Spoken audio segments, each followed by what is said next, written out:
ছোট্ট বন্ধুরা, আজকের আমাদের গল্পটি হলো দুইজন বন্ধুকে নিয়ে। সময়টা ছিল গ্রীষ্মকাল।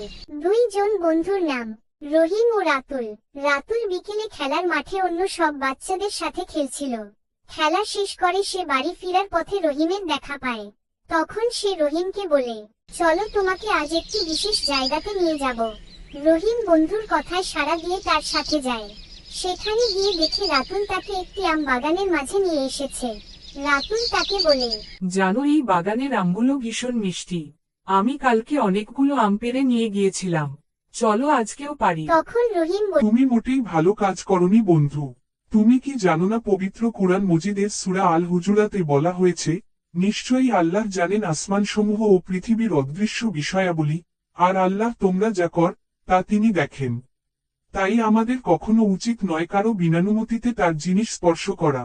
দাঁড়ি, তুমি ঠিক বলেছ বন্ধু। চলো বাগানের মালিকের বাসায়। আমি নিজের ভুলের জন্য ক্ষমা চাইব।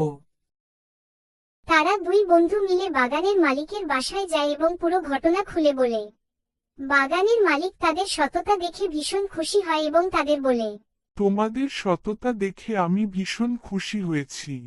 তাই তোমাদের যখনই ইচ্ছে হবে তখনই আমার বাগানে এসে আম পেড়ে খাবে। তারা তাদের সততার পুরস্কার পেয়ে খুশি মনে বাড়ি ফিরে যায়।